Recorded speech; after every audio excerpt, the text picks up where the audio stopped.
Episode 28, Indie Creator Exchange podcast interview with Bethke, which is almost a year from originally having to happen. So we're elated about having you on, Jay. So we had some technical issues when we were trying to get this going, which we only had. So we actually win in the situation. We only had your first ash can of TUMULT. And so then as time moved on, we had our second teaser, and then you had your second ash can. And so we are both very far along, but before we get into all the nitty gritty, how are you doing this morning? I'm excellent. I didn't sleep well, but other than that, I'm excellent. I'm just glad we finally made it. Yeah, 10 months ago or something, I think we first started talking about talking. So It's, yeah, it's it's great, but technology. time came on our side in the end. We got to see a little more of each other's stuff. So Oh, yeah. Yeah. So where are we calling from today? South Dakota, way out South west. Dakota. Yeah. Interesting country. Um, Interesting.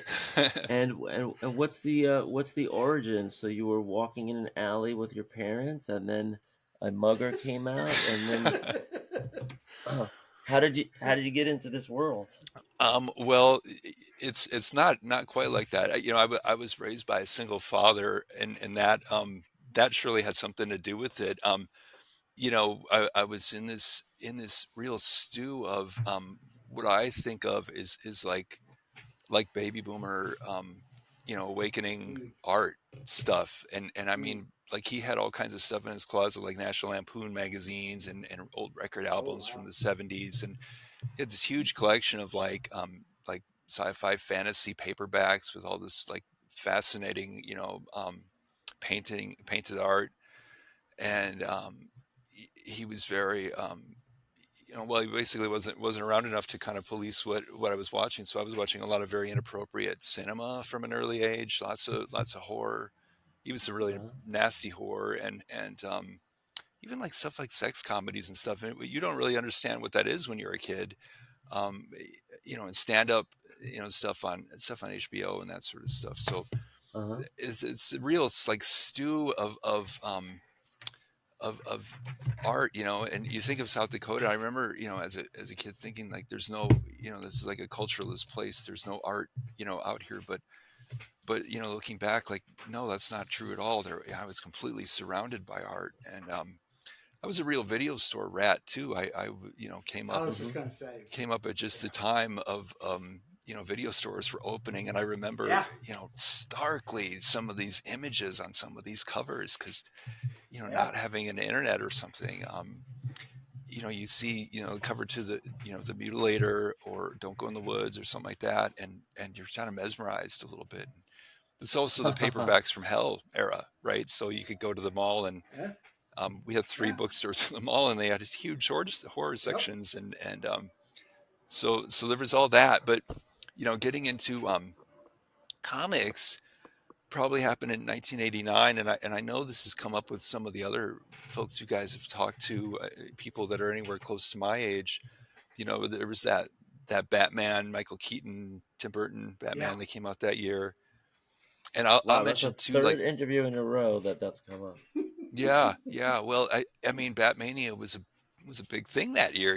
Those Batman and Joker T-shirts were everywhere, Huge. and Right? then the Ninja Turtles were on TV, and I was the perfect age for that. And I was really into like the mythos of the turtles. I didn't know that Eastman and Laird's comic even existed, but I started buying some of those Archie comics that were coming out. I think in Yeah. about '88, Archie and Adventures y- series, right? yeah, yeah. And I wasn't.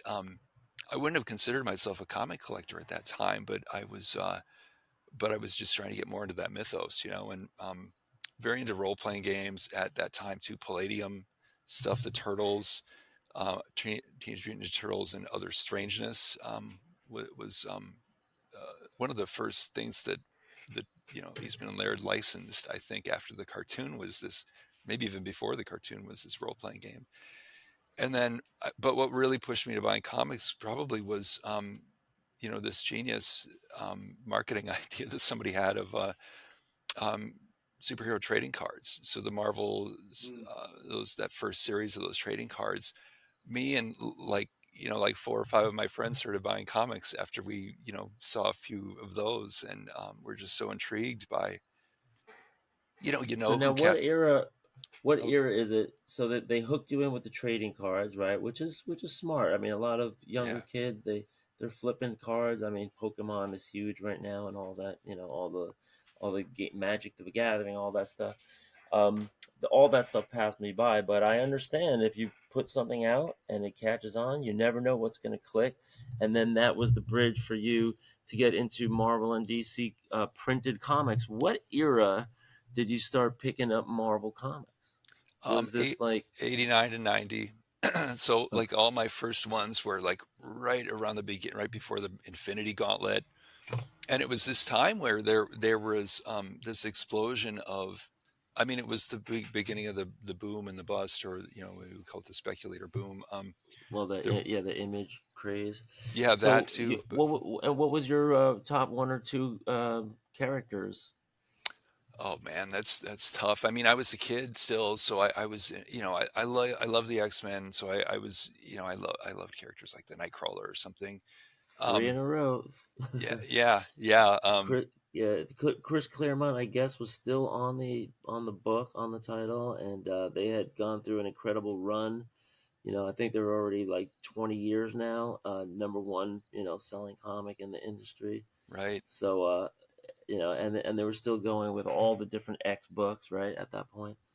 Yeah, yeah, and I was picking all of them up. I was really a sucker for the X titles, and the thing was that they weren't all that great, but the stuff that Claremont was writing tended to be really good. I mean, I found him to be writing at another level, and I was, those were about the only back issues I was buying because he was writing from like a classical drama, and not that other writers probably aren't, but I guess he was just, his characterizations were just really great. You really felt like you knew these characters, and whereas the Image guys, I got in. I love the art, those artists. Seeing them in Spider-Man or whatever, and so I followed them, and I was picking up a lot of the Image stuff that first year, but I got real fatigue from that because I had paper routes to pay for my stuff, and I didn't have much money, so I had to be careful. But I'd get those Image comics home, and the art looked, the art was beautiful and fun and dynamic, but there are no stories. The stories were really lacking in that first year. So um, yeah, I kind of started to take a real negative view of Image, and I think ultimately buying too much Image, and then some of Marvel's decision, going with The word, these. the name says it all. It's Image Yeah, Comics. That's yeah, all right. you need to know. Yeah, and you guys have talked with a lot of guys that I think have followed the same pattern. So it's just yeah, Yeah, I mean, that's what it was. we lived through it too, and it's undeniable the advances in Photoshop coloring, and like the lighting effects where there's like a blue light on the left edge of everything, and then there's a red light on the right edge of everything, and you're like, wow, I've never seen such great you know fades and blends, and it was on shiny paper, and it just swept everybody away, and it was this huge sugar rush, Yeah, and it made these guys a lot of money in a short amount of time. So you can see, Jake. who was like irresponsible and everything. What? So I got a lot of burning questions here, and I think I can segue from. Did you end up getting into alternative comics in the mid to late '90s, yeah. So right Jake? before Yeah. I like completely quit buying, and I mean I completely quit for about 25 years, and put what I had in boxes and didn't open it again for all that time. I mean they were just sealed underground. Um, I um, I was getting into towards the end, like I got into Evil Ernie. I got into like Okay. She, like the samurai stuff. I mean, Yeah. I was interested in like horror and horror and violence, I guess mostly. But there were a lot of funky and independent titles that I just started, even picking up out of dollar bins even then. But it Hmm. all came kind of late. I should mention too, Dark Horse. I got into that comics Yeah. greatest world for some odd reason. I Hmm. was really Yeah, into those are that good. stuff. Yeah. Um, Hmm. Hero Zero, and yeah, I yeah, have a few of X those. and Ghost and all that stuff. Hmm. Yeah. That all kind of came right, when I was kind of sort of on my way out. I should mention too, while I was getting into this, I was starting to do my own. I had a good friend who lived in another city, and we had this, before email, we had a mail correspondence. We were writing letters to each other and talking about comics and role playing games and movies and whatever. And we started creating our own characters, kind of following the patterns that we were, seeing, because we were like, 12-year-olds. And then we started doing our own mini comics, and I probably did about 20 of these all through Oh this wow. period. And then just I pulled a couple of them out here just to show you guys. Were you doing these in class when you A weren't little supposed bit, to be yeah. paying I was attention? a little Yeah, bit in school, but mostly at yeah. home. It was like I was spending more time on these than anything in school, though. I was very Jay, can you flip through one for us? yeah. Just Well, pull it up there. I got the first one No, he's here. talking about no. He's talking about the his I like don't know if you guys kid can see stuff. that okay or not, but I mean Yeah. these are stuff Yeah, I we was get doing, um, yeah. yeah, way back. But the funny thing is, I mean, the cool thing about him is, looking back at this kid that I was, from the first one that I did to the last one that I did, you see like so much growth in this kid the art is just improving very quickly. Everything from the lettering and to creative panels and everything. You just, see it really as just this kid learning by doing. Um, and I keep referring to this kid, but that was me, but That kid was me. yeah, it's just I just wonder, like, if I hadn't quit when I was like 15 or whatever, if I'd kept going for 3 or 4 more years, just really trying to improve and doing that, like I may have ended up in art school or something, who knows. Hmm. It was good while it lasted, but yeah, I quit buying the comics and quit making the comics all at once and transitioned to writing. And I just did really focus on writing as any kind of a expressive art, Medium, yeah. for the next 25 years. Right. So I guess so now let's go over your discography. How do you get? I mean, you sent us the Tumult. You had the kid comics when you were just a teen, but is there a like something that brings you back into creating as an adult now? And is this the only stuff that that you have out so far? Yeah. So what really brought me back, I think, was I mean, I'd thought about it a couple times over the years because I was engaged in a lot of different writing projects, everything from novels to short stories and that sort of thing. And no, not for the most part, there's not much that's really out in the world. I've gotten stuck in this sort of, I think it's very much a modern creative person's dilemma of they work on something, on some project for a long time, work very hard on it, get it to a point of satisfaction where they quit messing with it and consider it done. And then if there's not an obvious outlet, or obviously something to do with it to get it out there, they Hmm. shelve it because the safe place to go is to the next creative project. And I feel I Yeah. suspect a lot of Yeah. people are doing that. And Yeah. the publishing Yeah. Dying on the industry, vine. yeah, the Yeah. publishing industry has been kind of messy, like all of our our entire adult lives. I feel like I used to go to some of these major writing conferences, and I'd ask all these like literary agents that are ostensibly there to find new talent, and I'd ask like a group of them on stage, so you guys go to a lot of these, how many new writers have you signed on to get new novels out? And they just kind of awkwardly say like, well, none yet, but we're hopeful, and Damn. it's just like that doesn't work. So Right. And I really have resisted the whole self-publishing of any kind until Oh fairly yeah. recently, and now I'm a total believer in it now. But I don't know. I something about having gatekeepers and quality control. Yeah. I didn't think was all bad, but it doesn't work. It doesn't function anymore for anybody. So What I've um what genres are you writing in at this point? um yeah, the genres are it's tricky because it's always a little bit of a mix. But I You're a guess it would, jumper, genre yeah, jumper. a little bit more. I mean, a little bit more horror, but not. I mean, when you say horror, you think of like so much modern horror. I just like it just triggers in my mind like notions of like gruesome torture porn and cliches and things like that. Well, it's And Stephen King, and Slashers. you Yeah. yeah, know, so I mean, I think I like a little more drama and maybe even a little, um, I don't know, a little bit of dry satire or something in there. yeah. But Well, you could hyphenate your genres. There's no problem with that, yeah, yeah, literary horror then maybe something along right? those lines.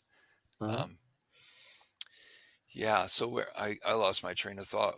We were talking about. And and you're holding down day jobs in order to support your writing habit. Oh yeah, yeah. There's no way around that. Yeah, Hmm. I am lucky enough to work from home, but and that saves a lot of time as far as things like commuting and stuff. When people are commuting, I'm working on TUMULT in a little bit in the morning. I'm Right. Nice. getting a little bit of that in Nice. every day. Right. So Nice. it's a nice benefit to have. But yeah. Okay. So, you mentioned Tumult. How does Tumult get off the ground? Oh, that's where I lost my train of thought. So yeah, as sort of a writerly person, you have to read a lot, and I do read a lot.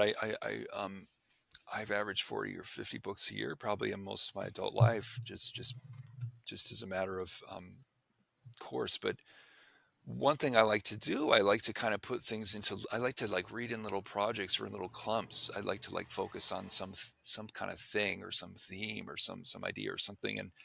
And what a few years back, I came to the idea of. And this is partly in a reaction to the Marvel movies, which I don't really care for at all. I'm really not a fan of the Marvel movies, but I decided I wanted to read the first 30 years of the Marvel universe, or at least a big chunk of it. It seemed like fun. It seemed like a little gift to my young self, but I didn't really know, I didn't really suspect it would turn into anything but that. I just thought it'd be, I'd read it as literature and check out the art and it's possible to do this of course now because Marvel for several years has been republishing all of their stuff. So I did four flagship titles. I did the Fantastic Four, the Avengers, and the X-Men and Amazing Spider-Man. I picked those and I read them from the And you're six. saying you read 30 years worth of it? Yeah, I read them from the 60s to the early 90s. So I did do that. It took Wow. more than a year to Wow. read those four.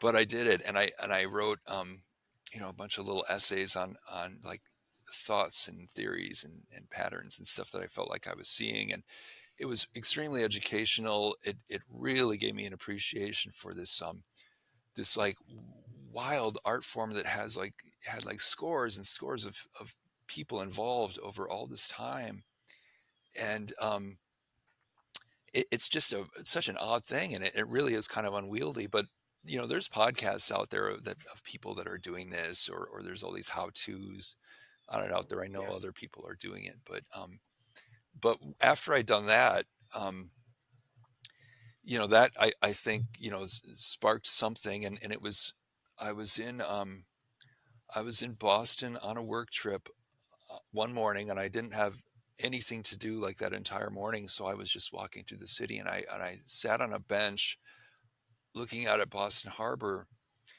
and it was a perfect morning. The sun was glistening on the water, and I imagined seeing this form of a human being like just under the water. And I don't know why my mind was going this way, but it just imagine this like this person getting gelatinous and dissipating into the water. And I'd been thinking about reading about consciousness and where precisely consciousness is even located in the body. And so I Mhm. found myself thinking, well, is the consciousness going to become part of Boston Harbor? Is this water going to be a lot? And is it going to go to the ocean? Is it going to go to the world ocean? Like, and I suddenly realized, or it just struck me that like I felt like I was kind of reimagining with adult sophistication a character that I had had when I was doing these mini comics as a kid.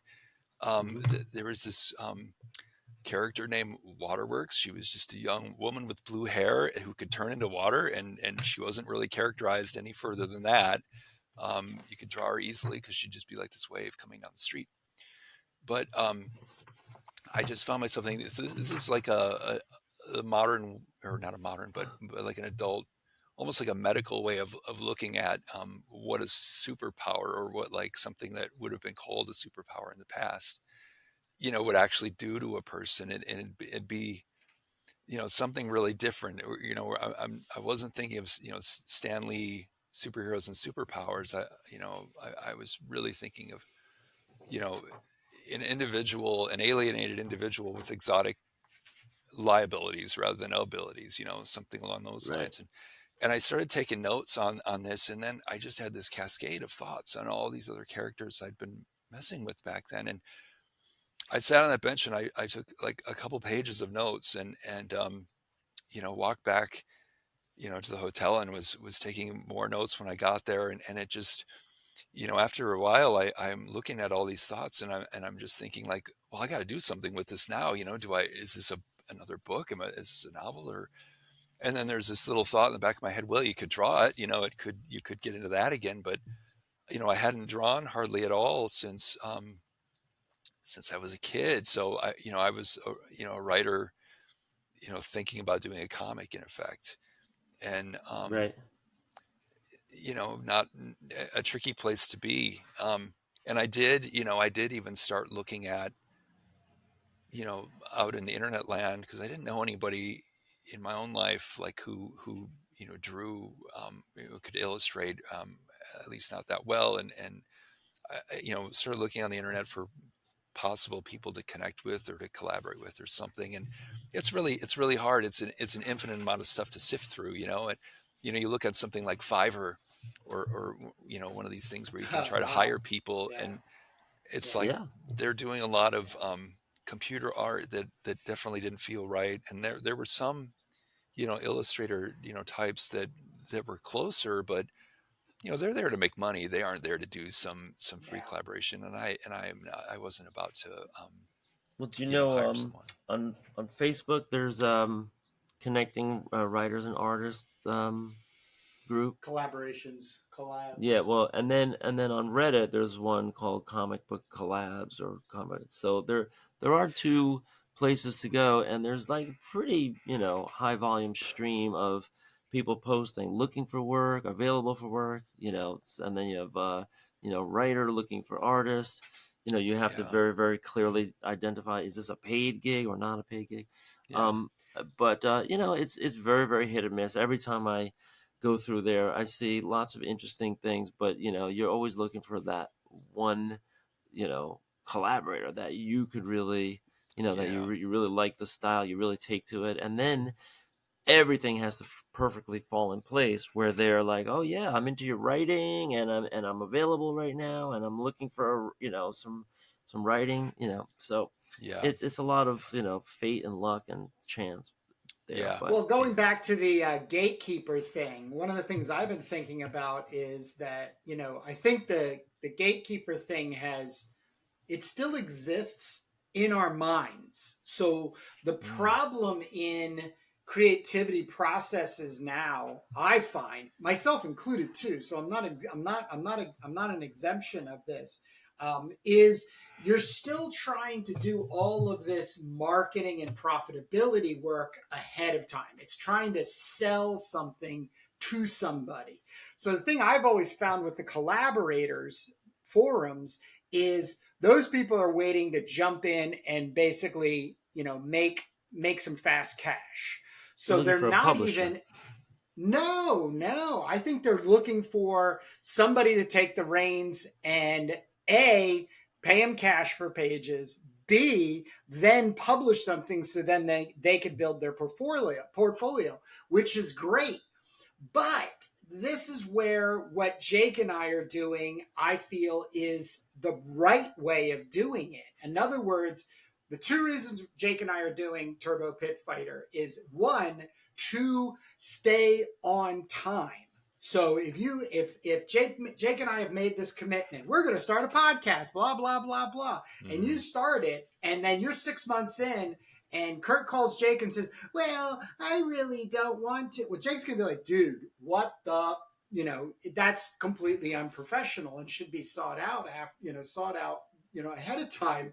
But the second thing is exactly what we're doing with you right now, Jay. Is we're trying to figure it out.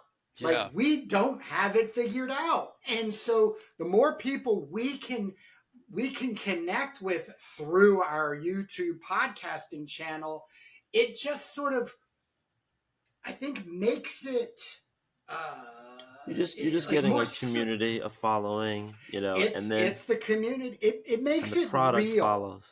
It makes it real. So I think even with Jake, in some of the stuff that he's promoting, if you will, through our channel, the Making Turbo, is that we do have enough content to start getting people involved, right?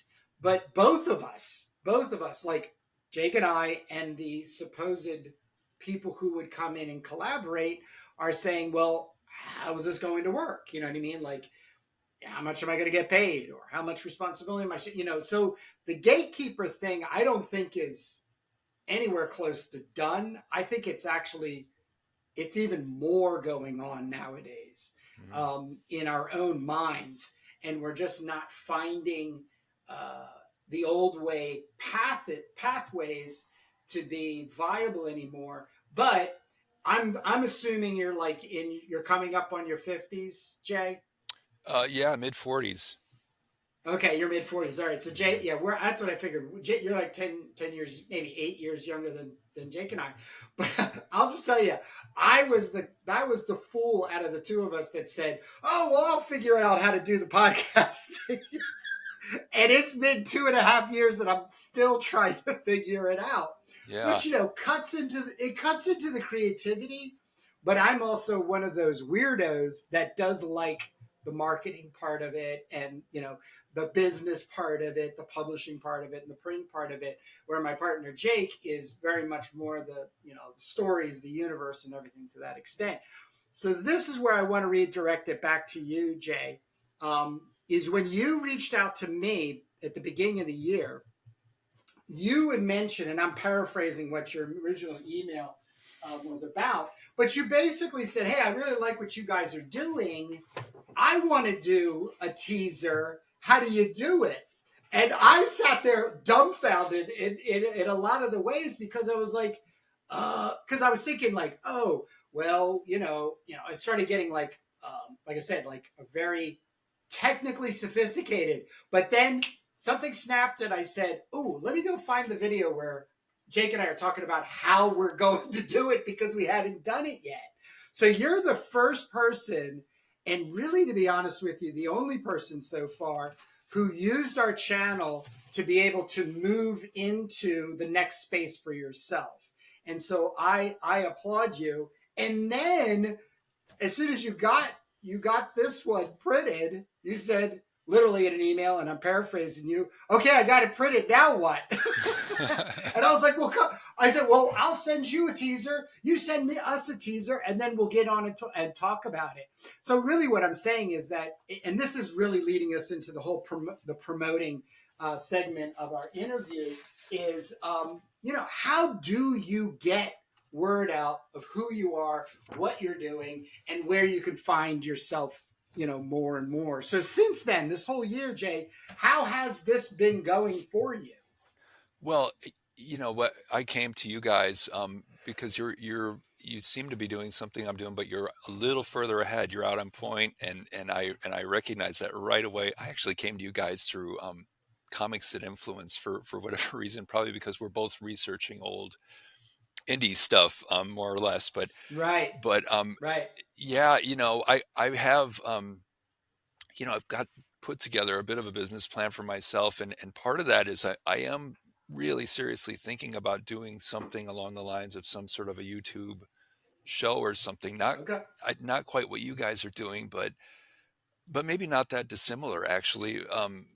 Just thinking about and talking about you know in the context of putting this together, like the nature of art, the publishing industry, technique, influences everything, a little bit of everything, and but it's a little scary because it's a lot. I recognize this is going to be more work than I Oh yeah. have probably Oh bargained yeah. for, and it's not that I am definitely a hard worker on this. This is my part-time job. I take it very seriously. No, It's that's fine. my job that doesn't pay anything.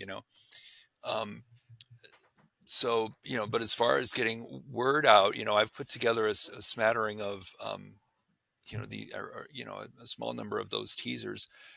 And what I wanted to do, and I kept saying, well, I'll do this after I actually talk to those guys. Is I would love to connect with some of the other guys that you guys have interviewed on here, because I really liked some of those guys, and would like to do some exchanges or something, and then find some way to just talk through this a little more, because I'm working in complete isolation here, and not that that's all bad.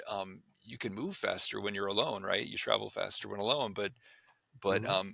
I think I would get a lot from just talking to some other people, and it might also Yeah, I put agree. some structure onto some of the thing, where my imagination goes with, as far as like, well, how, okay, when you get done with Tumult, how are you going to, are you going to do a small print run? Are you going to try to do something high quality in color, hardcover or something? Or are you looking more like the quality of a phone book, and so that you can keep it at a low price point? And then how do you get it out to, anywhere? In my mind, I find myself thinking, I would love to get it into like, grocery stores, dollar stores, CBD stores, those Vice smoking Hmm. stores or whatever, like, like replacing the lost spinner rack, and getting it to an audience that's not other, like, 40 to 60-year olds like ourselves, that's great, and I definitely want to connect with that. But like, how do I get into like middle schoolers and high schoolers? Like, is there a vector to even do that today? And is it only through the internet, or is there some way, I like a have an weekly answer reader? for you. I Yeah, go have an ahead. answer for you, but I have yet to complete my own test. So I don't want to say anything on the air, but because you're interested, I'll definitely keep you abreast of it. But I think the best way to describe what it is that I'm doing, and this is through my Crown the Barbarian channel, and is ISBN numbers. Yeah, So I think one of the problems that people have with comic books, I did as well, is you think I've made a comic book, therefore people who sell comic books will want my comic book. But the real issue is that, and I had some time with Dan Snoke, and I kind of bounced some of these ideas off him because he works for Barnes and Nobles. And so the idea is that if your book is readily available through, let's call them bookmark merchants, via the ISBN number, then you're going to have a lot easier way of getting to these places. Now, these places aren't going to be CBD shops or grocery stores unless you find a merchant. Now, once again, I just have to reiterate, I'm at the beginning stages. I've just submitted through a system for my Crown collected. So you want to talk about the complexities of running a podcast through, YouTube channel. There's a whole world of complexity when it comes to publishing mm, a book, whether it's a comic book. And I think this is also where comic book artists, publishers fail, the independents, is they think comic books are different than a book, and they're not. It's Yeah. how they are seen. They are that it's how they're seen as a piece of merchandise. You then just need to find that way going through it. The bigger part of it too, which I still think is sickly insane, is you could print 1,500. I don't even know what it is for Diamond. You submit, Thousand. but you're literally talking. You're literally talking.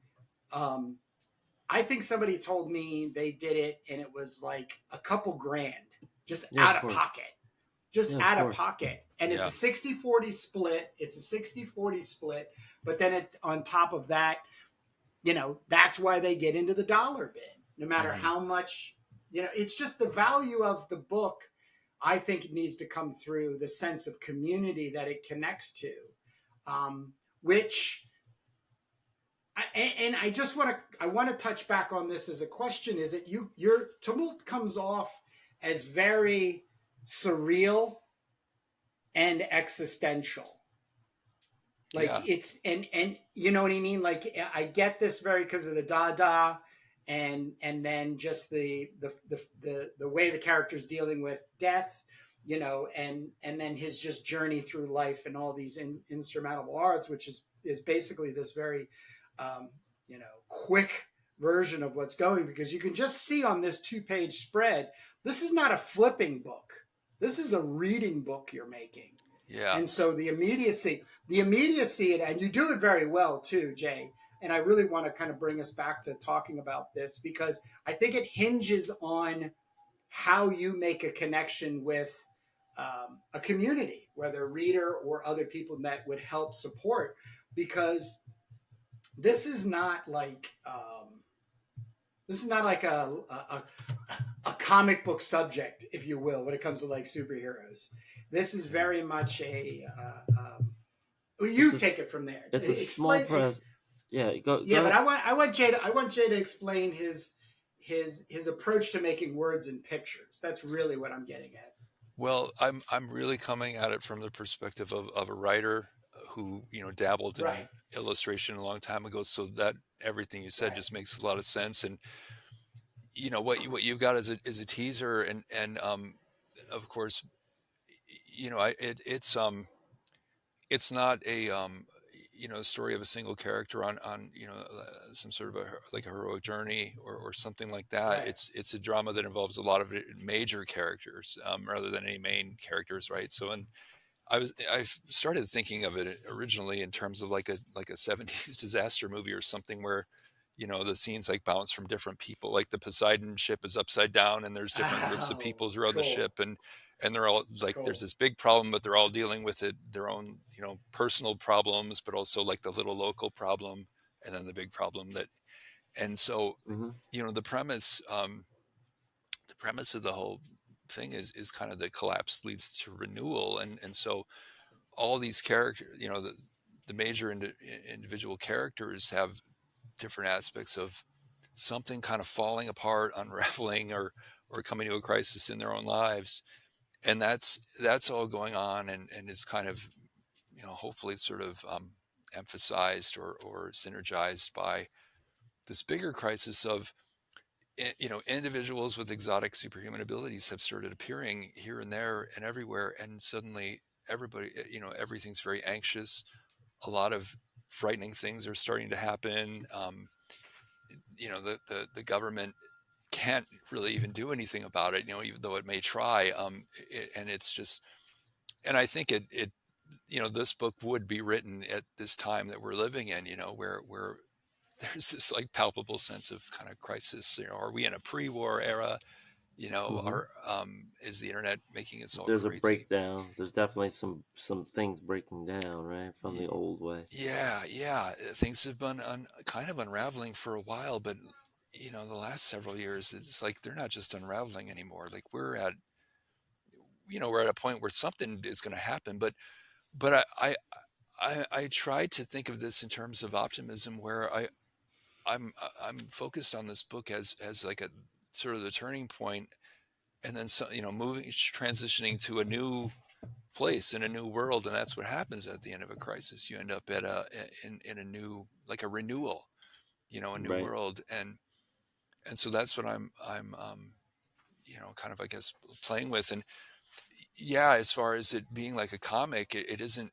I haven't really thought of it as a comic. I've thought of it as a book from the beginning. Or I I will say though, I hedge my bets, or I leave the doors open. Let's say I've broken it up into like 27-page segments, so in case I would want to release it as floppies, I could easily do that, and that's kind of a good framing, device too for Yeah, me. I agree.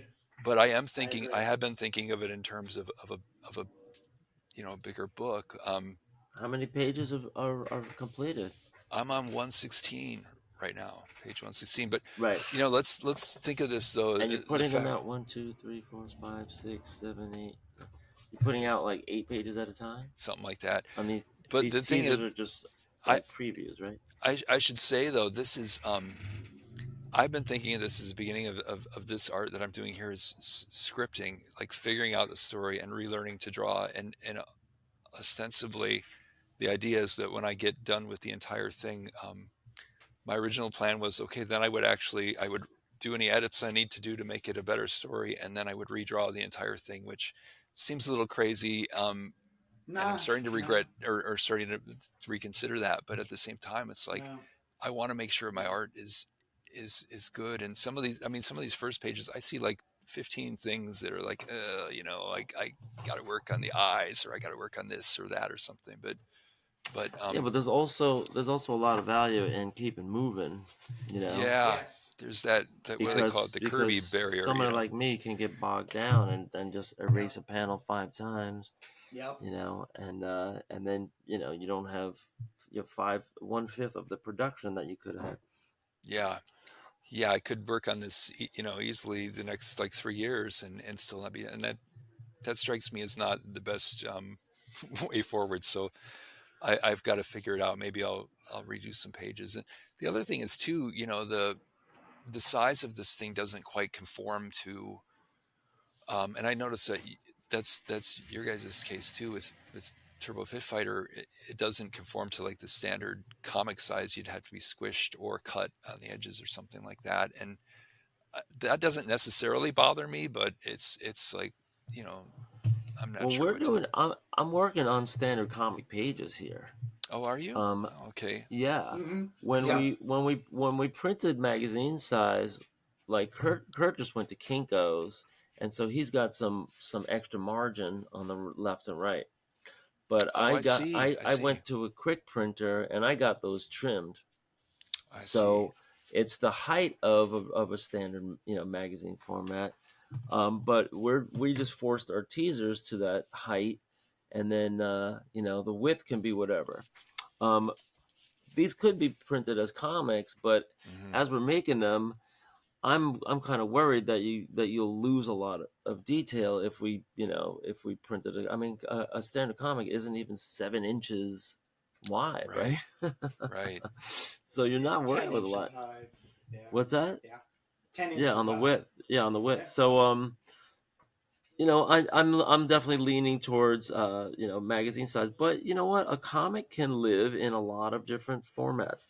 Yeah. I mean, we see all those I just got X-Men, 1 through 20 and then 20 through 40 in these little digest books, and they pretty much translate okay because, the panels weren't so packed, the art wasn't so detailed. um and they're just butchering the colors anyway when they redo the colors anyways. That's like, Always. completely distasteful. Yeah. But but it all depends. Like, what's the budget? Who's the audience? Who is this going for? And they might want to try to pick up some kids who are buying like Archie digests, and this is like, wow, the original X-Men run. I can catch up. And I don't know honestly how successful those things are, but when it comes to Marvel, you know, they don't have to pay anything. It's already all content that they just have sitting around. So they may as well, put it out in a hardcover, soft cover, large size, soft size, Yeah. thick collection, thin collection. And because the content's already just sitting there and they're just trying to monetize it. Yeah. On the consumer end, I think it's great that everybody can see the origins of this franchise. That's why I got it. I held my nose, for the coloring and everything, but I wanted to go back because I can't afford X-Men #1 or let Yeah. alone X-Men #40. So I at least I could read those all. And as far as Tumult, you got a lot of interesting stuff on the page. There's definitely value there. There's content. You have a mix of story and word, and this visual presentation. Um, the question is, how do you get it? How do you reach your audience? At the end of the Well, day, or how who's do the they reach audience? you? You got to Yeah. get some exposure for Who? them to somebody then raise an eyebrow and say, "Oh, I kind of like this." And so it's all about you know the channels that are available, and Yeah. or inventing your own channels. I mean, you could go local and go door to door and ask if somebody wants to put these out, and they have a little. You could get not a spinner rack, but you can get one of those little like leaning metal wire things, and just here's 5 issues of Tumult. But that stuff is like it's really like you're paying for that at that point. Yeah. There's no real profit. It's just getting the exposure. But that's what people do. People do that all the time, getting exposure, getting in front of people, trying to find your audience, seeing if something clicks, having some contact info where they can get more. And then if you have 160 pages of this, you do have an option of some thicker compilations, or playing around with presentation. you know um Mm. talk about talk about for a second. I noticed this is all pencil, right? Yeah. Yeah. So No inks. right. So talk about like what type of pencils do you use? Is this just like mechanical pencils? Is this Well, like anything that's around? yeah. The thing is, like I said, my original plan was to kind of produce this a script and to relearn to draw at the same time. So I decided to keep it very low stakes. So I'm just operating off of 8.5 by 11 pieces of paper, like computer paper, which I had a Hmm. packet of, and number two pencil and a non-smudging pink pad eraser, and those and a straight edge ruler are my only tools for this. And There you I go. because I wanted to keep it as simple, because it's like, I'm an adult, I've got a good job, and I'm able to go and buy all the gear that I want to, but I found myself thinking I would be like a like a guy in his 40s who decides to get into biking and buys all this gear and buys the most expensive bike and everything, and then he goes out like twice and hangs up the bike and never goes again. Right. And I thought that Right. ain't gonna be me. Good. so so Good. I thought I'll keep it simple, but really it was about figuring out the script and relearning to draw and just kind of challenging myself using the most simple tools. But obviously it would look a lot better with some inking.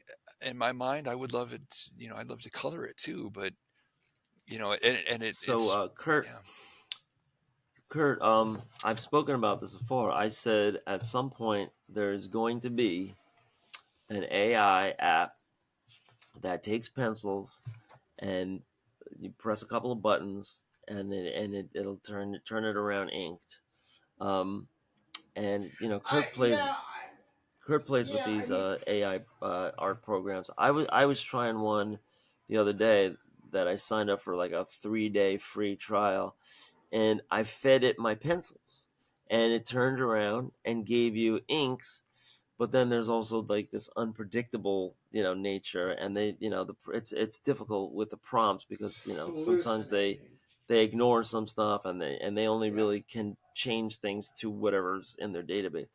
But you know, there filters. There's also filters. I mean, if you take something like this, you can put it through Photoshop filters where it takes the kind of scratchiness of pencil hatching lines, and it evens them out, it smooths them out.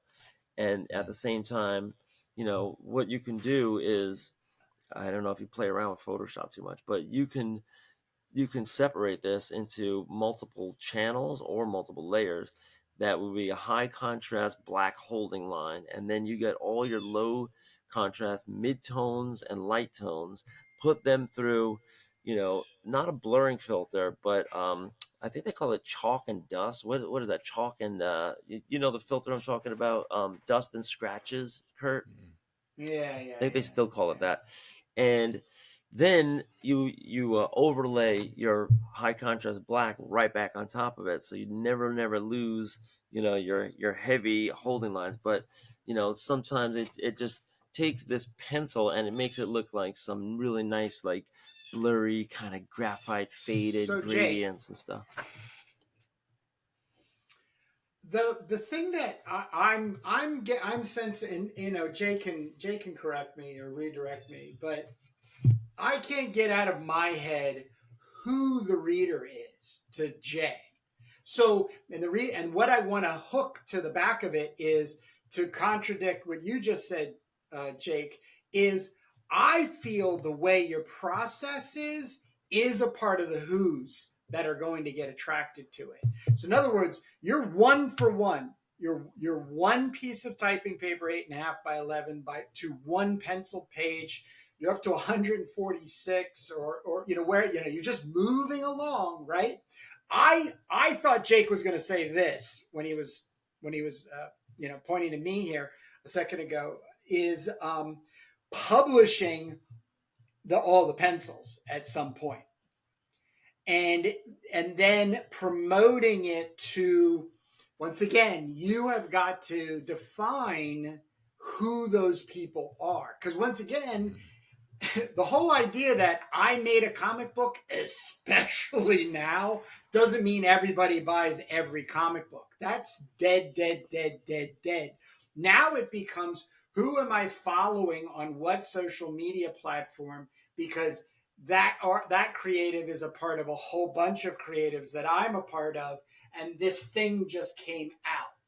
Like, I just experienced it with my release of Crom the Barbarian, and was using Instagram to basically get the words out. But the word got out, but then you had to go to my cromthebarbarian.com to make the purchase, and I got 70 people to make a purchase. But more importantly, my whole game plan was, um, who wants to buy this? I've made it. I've made it. And now, how do I get it in front of the right people? It's 140 pages of black and white sword and sorcery, magazine style, just like Savage Sword, which is my thing. So you think, oh, I got to go after the people who are Conan fans, and you do. So I want to put this in your space there, Jay. Do you have a who as a reader? Like, is there a who? Yeah, well, that it's like I said earlier. I'm well aware of this world, and it's like every time you go into a comic shop, with the exception of the kids that are buying the Magic Gathering cards and Pokemon Yeah. cards, everybody's like my age or older. That's actually looking Uh, at comics of any kind, Yeah. and yeah, I think that's a big part of that's due to the loss of the spinner rack, because that seemed to be a ticket to, for a young person to get hooked and then continue on and Mhm. then still be sometimes interested in their, when they're older. But, when I'm working on Tumult, I think of my audience as younger. I do feel like this is something I would love to get into the hands of young people. And I don't think that's, you got to be careful. Like, I mean, there's some violence in this. There's no there. I won't have any nudity or anything like that. So I don't think there's anything necessarily wrong with that. But how do you get to that audience? God, I do find myself thinking about TikTok. that a lot. But it's I have no solution just yet. But I do think some very inexpensive copy of Tumult as a complete story falling in the lap of like a 14-year-old could that's the kind of thing, like, I guess, when you think about what you're doing, you think about doing the kind of thing that you want to exist but doesn't quite yet exist yet, Right, and So right. you think of I teach middle school yeah, for a long time. And those kids are sixth, seventh, and eighth grade. It's like you take anywhere from 10 to 14. Sometimes they're left back and they're 15, but mostly that younger age. Um, I think it's a real uphill climb just getting them to read the word balloons. yeah, Um, and that To puts you at just read, it puts you at a disadvantage, right? Because they don't read. you don't have to. They experience the world, through digital, through Snapchat and TikTok and all that. But what your work reminds me of is kind of like Art Spiegelman's Mouse, because Oh wow. he sat down to do that, and I think he's even spoke about this, and he created this kind of like a visual format where it was really a writer using writing tools. He just used regular paper and like a fountain pen. So he penciled it, then he inked.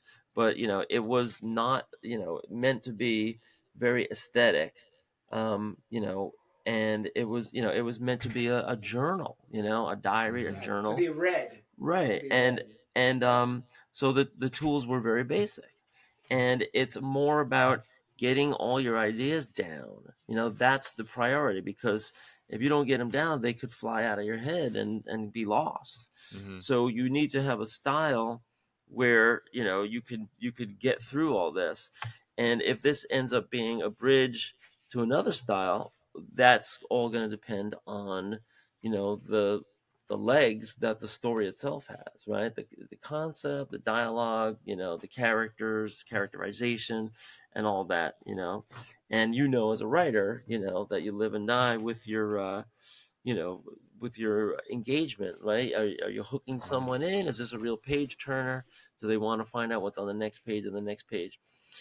Um, this age that we're in right now, it can be very, very forgiving of art and process and the tools used and I agree. everything, right? We have so many I agree. styles that are so cartoony now, and sometimes they're like a graffiti character style, and sometimes they're a power comic style. Sometimes it's more of like the different graphic styles that you see in Raw Mag that go anywhere from stick figures to noodlemen and everything in between. We've interviewed a couple of people like that. Who's Kurt? Who's the boy in the sewer? Remember that guy? Yeah, Tim Hoffman. He actually has a new one. He's getting it printed right now, Yeah. so we're So going to the see styles, him soon. as long as you have your style and you stick to it, and you do, I would suggest just cranking out what you hmm have, and making your story arc until it's exercised, right? Until you yeah. exorcised, right? um Yes, exercise and exercise both. Yeah, because I know the feeling. Now, if you go back now, it's also possible to go back. Like if you wanted to take a page like this and say, all right, I want to add some more toning to it, add that later. Or if I want to go over it and ink it with some inking tools, it could be just a thin little marker like a pilot, or you could hmm go full brush and pen and dip ink and all that and all. But you know, I think the real important thing is, while it's in you coming out, to get it all out, get it on paper. And I mean, so, and Kurt is talking like Mm. maybe in a different direction, because he's like, you got to identify your reader, find your audience, market to them, you got to make that connection. But I'm always like, you know art for art's sake is, no, I'm just making this is the vision that's inside my head that needs to come out, putting it hmm on paper, and then we'll figure out what to do later. And Yeah, maybe you have a small audience, as opposed to a broader audience, that really appreciates it, instead of like, printing up, boxes and boxes of this stuff and just having it sit around in your garage. Yeah. um so those are all the considerations. And sometimes it's unsatisfying, even when you do sit down and discuss this with others that are in the field and see what they're doing and compare notes. because there's no one formula, that's going to be like, oh, just do this and you'll be golden. You know, Yeah. we're finding our way, and one thing that Kurt has drummed into my head is that, Jake, man, we're on this journey, but the comic is coming along and everything, but the podcast is going to be the thing, man. The podcast is going to be the thing, and I'm like, all right. I mean, I have fun doing the podcast. It's great. We do it every week. I don't see too many people, listening to a full 45 minutes as we're drawing so slowly. I imagine people like bounce around and stuff. But unless you're like into it, and because you're drawing at the same time and you're listening to, to get inspirations and to get different angles on things, it's just like, hanging out with Kurt and Jake, and so I think like maybe in the creator space, that we might have a little niche there, as opposed to the collectors, because collectors and aficionados are just saying, when's this thing gonna be done? Yeah.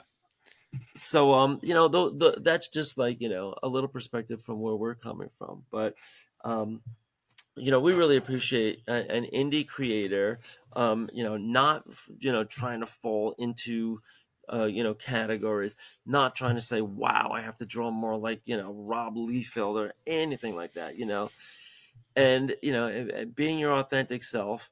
And then, at the end of the day, it's the balance that we all have to strike as artists, regardless if you're a writer or a painter or a musician or anything. It's like, how much am I doing this, which is just like my indulgence of getting my demons out, Mm. versus, I want this to end up in somebody's hand and to be a, mass produced, product, right? And Kurt has a lot of like preaching on that. Don't worry about product, you worry about process. Yeah. Sketches in progress are fine. Like, this is all, it's all just communication, and it's It's all, attention. yeah, it's It's all all about evolving right in front of attention. people's eyes. Well, Yeah, these the thing in marketing. Oh, go ahead, Jay. Go ahead. Go I ahead. was just gonna say quickly that these interviews that you guys do are really valuable in that sense. To talk with some of the other, indie creators. I remember there was a guy a while back that you guys interviewed, who did a comic called Wrestler Zero, and I want to Oh yeah. reach Yes, out to this guy. Tony Like, Figaro. like, Yeah, yeah, his He's work Figueroa. is gorgeous. I Oh just yeah, really liked the look of his style, and would love to talk to him yeah. at some point. But yeah, I agree with pretty much everything you said, and I think I've been operating to this point, more or less, and just you kind of do have to just sort of crank it out for a while, and in the beginning it's like, well, are you even going to stick with this? Is this even, are you even going to do this? But I mean, at this point, it's like, here I'll show you, like, here's my script. It's Oh just wow, massive. It's like I've got a that's bit of a great. book already, and That's great. Yeah, it's that's your nice to be able to roadmap. it's satisfying in itself. you know Yeah. Whatever. Yes, And yes. so yeah, just you just got to keep kind Well, of going we forward. need to start putting this to bed, because we're over the 45-minute mark, which is just Man, it's gone fast. where we try to keep it bite size. But this is not at all surprising, because this has been way overdue, Jay. I have learned so much, just by spending the time with you, and we're going to do it again. But as this is and stands, this is the Indie Creator Exchange, which means you sent us copies of Tumult, and then we sent you a copy of Turbo Teaser, the second one, first 12 pages. So this is where we want the creator to come and give us whatever. I mean, you Give can us the what complain, for. you can, Yeah. yeah, like you can question the heck out of us, all these types of things, suggestions or what have you, because the exchange is really what it's about. It's giving you a point to be able to present, but for us, it's also important for us to hear. So please let us have it. Yeah. Well, I totally love the look of this thing. I was especially happy, with the second teaser that you guys turned out, because it's just so much more. And then at the end, you've got like, some of this world building stuff going on. Um, Yeah. I got all kinds of thoughts on that, and like the idea of sharing those with you guys. But a couple of things, like, art wise, I love how you don't waste any space at all. I feel like a lot of stuff that gets published, there's all kinds of like empty space or wasted space or whatever. And that's, I try to operate that way as well. Like any wasted space, it's like, well, there's an opportunity to add something there, lots of texture.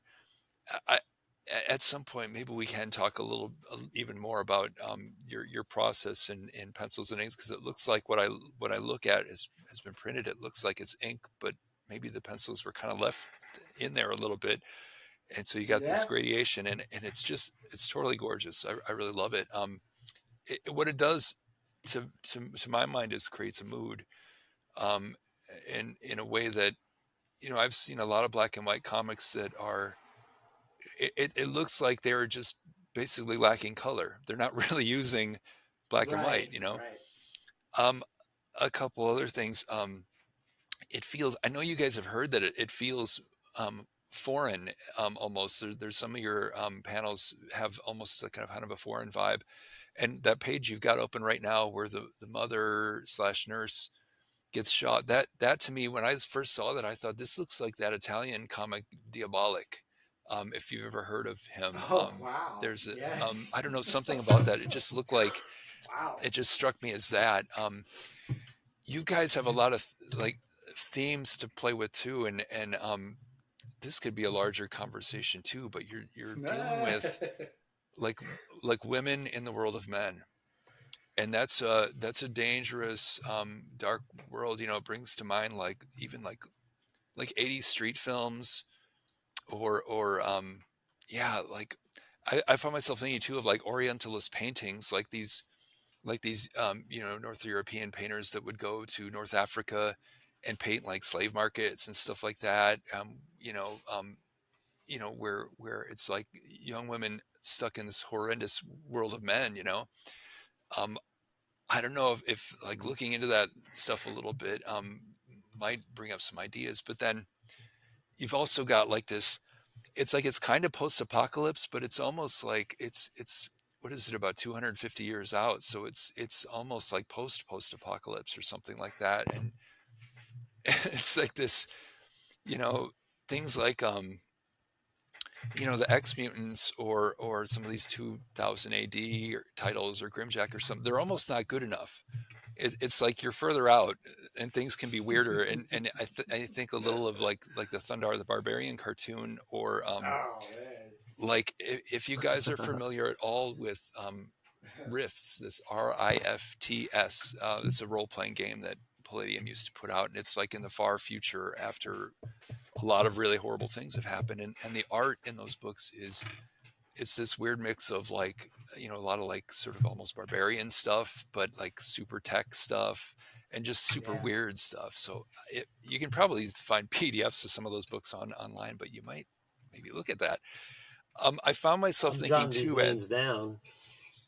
And sometimes I'm popping a window open even as you're saying it. But yeah, I mean, I don't know if you like peruse the latest stuff that's out like on the stands now. But I do.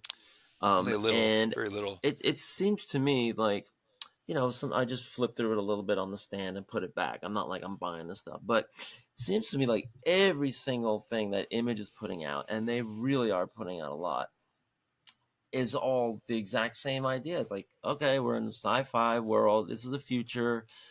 Sometimes it's post-apocalyptic. Sometimes it's just, future conflict. But there's, fantastical technology and powers. Sometimes, I mean, it seems like they want to get away from superheroes, and so Hmm. sci-fi is the way to go on that. But what's happening in the world, and sometimes it's mystical, and sometimes it's horror, and sometimes it's noir, sometimes it's steampunk. You have all these different subgenres, but it seems like this is where almost everybody is now. The on the indie side, there's a lot of titles, and it's just you know I don't know how many there are. There's got to be dozens, if not hundreds, that are currently being made and then in the stands from maybe the last 10, 15 years, where it's all the same thing, like in a world, This is Hmm. the new, sci-fi setup, and then antics ensue. So, it does seem to be kind of like a very, very, very broad, kind of genre. I mean, I don't know if they take as much from Road Warrior as we do, Yeah, but that was like obviously one of our biggest influences.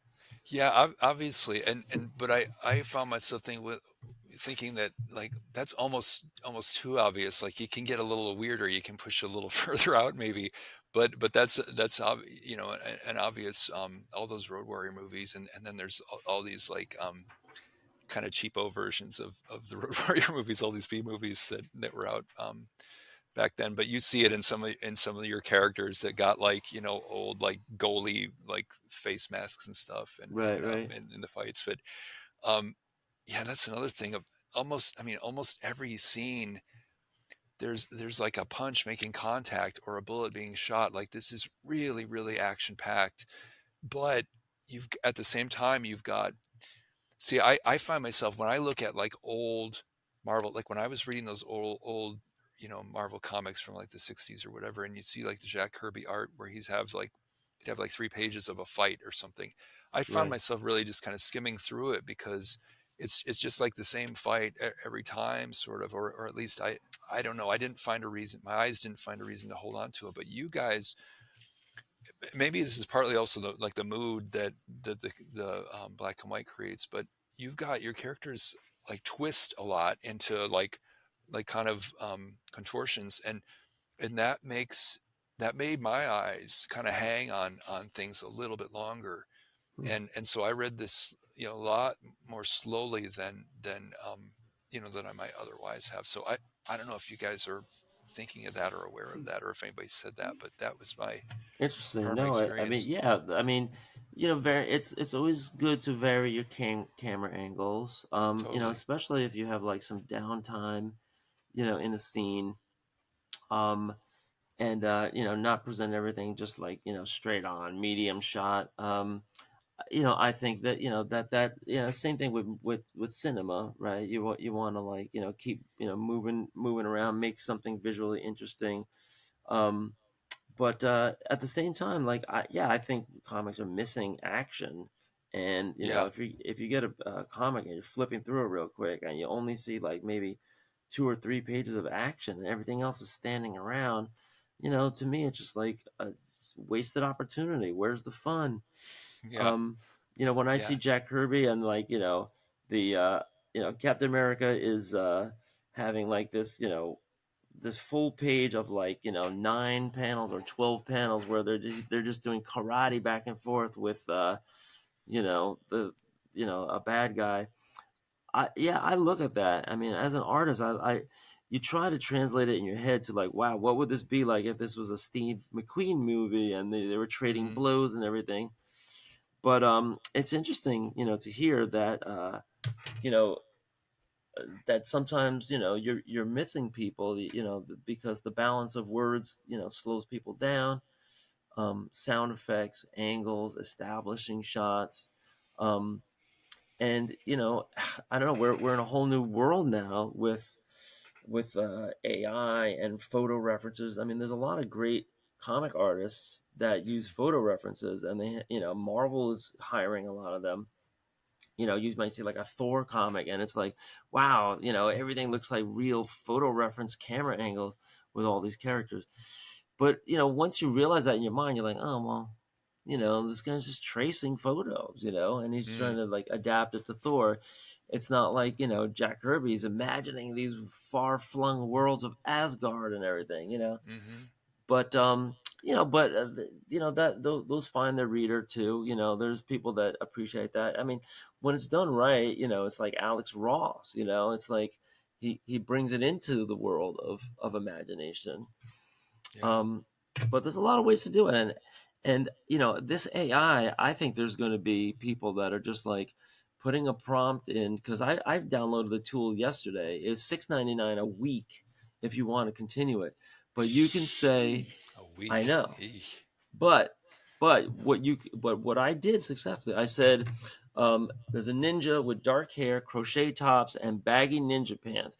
she is fighting, she's kicking, this savage muscle bound brute.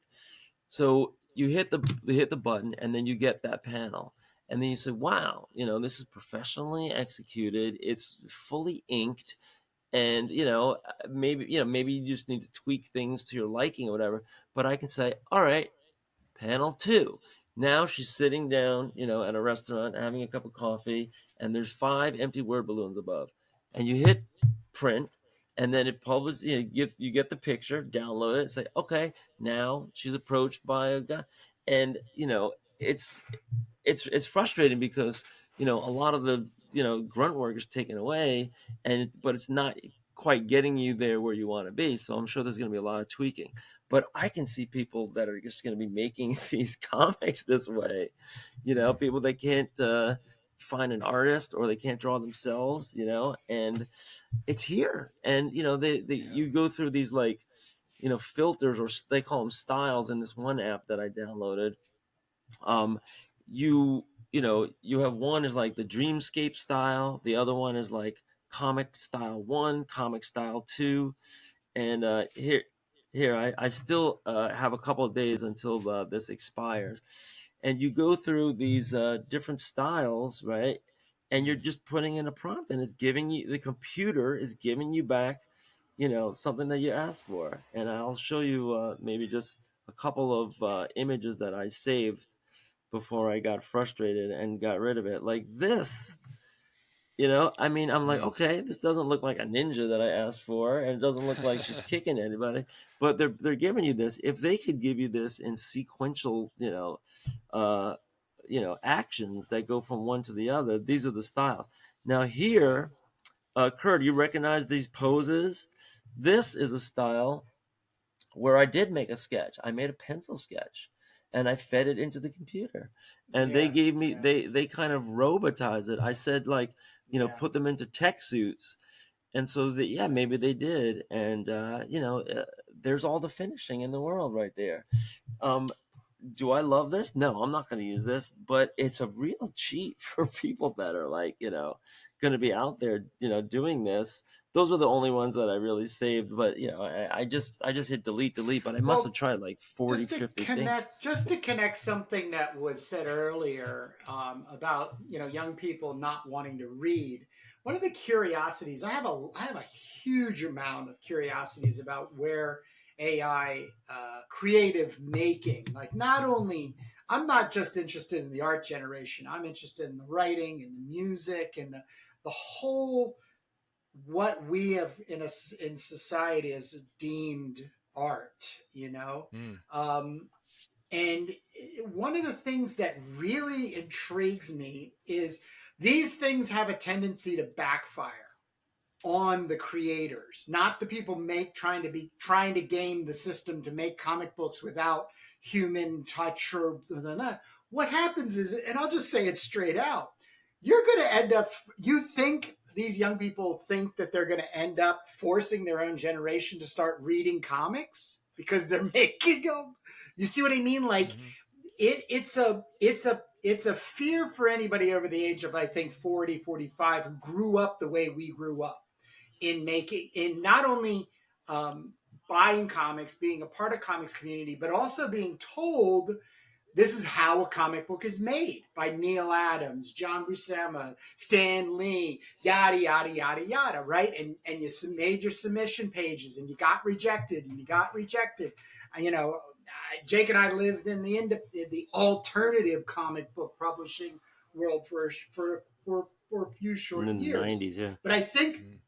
but I think what's going to happen, and I see it already happening too, by the way, is it's really making it easy to get somebody to go, oh, AI didn't do that. AI's not doing that. Who's doing that? Hmm. Oh, Jay Bethke. Oh, this is interesting. Oh, Jay Bethke's bio is yada, yada, yada, yada, X-Men, yada, yada, mutants, yada, yada, but yada, yada. You know Yeah. what I mean? Like, I get, here's Jack Kirby a file people who are actually giving it a European type. Oh, and they're two guys. And this is, this is the thing that has me so excited if you're ahead of the curve. And when I say get ahead of the curve, drop the paranoia about AI taking your job, because nobody can take the place of Jay Bethke. Yeah. Right. Look at Nobody. this There's no stuff. machines. There, There's if no machines or anything. Kurt has a good And point. There, if there's like a real backlash to AI and it starts getting very well, I'm still recognizable, trying. Look, this I'm still trying to give it effect, because Jay, I'm going to apologize to you publicly and record. I just noticed that this page 88. Yes. right. Yeah, I saw that. I thought when I saw Ashcan number 2, I assumed, oh well, this is page 1. That this is page 9 or 8. You see what I mean? Yeah. But now We're jumping around here.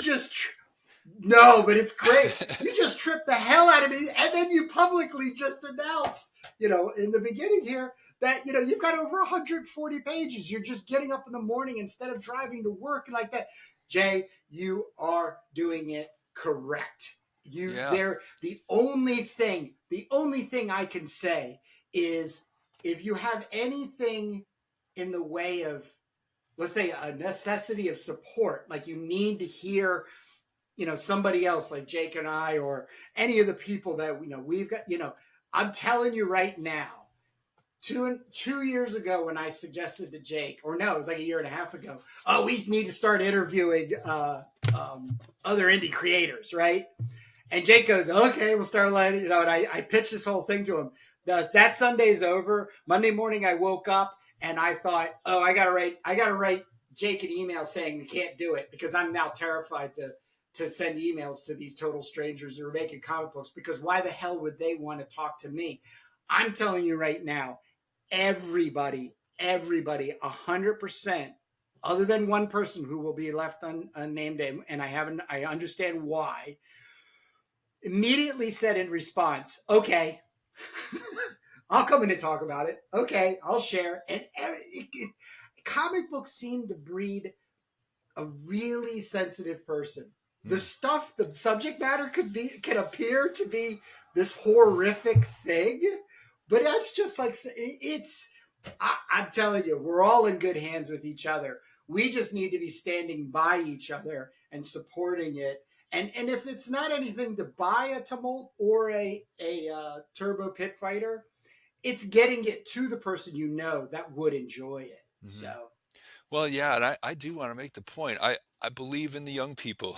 I believe that they're I more agree. I do flexible too. than, because I mean, Yeah. the little bit of memory I have of that time myself, I was a lot more, truly open-minded and flexible, and I definitely hear about the whole, like, getting him to read something, but if it's like things fall in people's laps, and even if it's not something that they The right like to time. do or good at, if the timing's right, like, and that's where you Yep. want your work to fall into somebody's lap that you'll never meet, you'll never hear from them, but it might send them in some cool new direction in their life, and I and agree. um, even the I agree. possibility of that makes this kind of rich. I want to And you might before not I even be alive. It might be 50 years from now, It could or be, we may 100 Go ahead, years. we Jay. may be gone. Yeah, I want to, before I forget or drop it, I wanted to mention one more thing about Turbo Pit Fighter. I would Okay. love it to see if again, you have this like world building stuff near the end. How about a map? Like in Captain Uh, Confederacy, or Martha Washington, like a map of the U.S. or something like. uh, I wanted to throw Well, that idea out. Just it would have to be a map at a certain snapshot in time. But that, yeah. yeah, that's exactly what I'm thinking about. Like All yesterday, right. I just kind of divided up the world in the beginning of the downfall to like what are the three arms of the dehuberton empire going to be.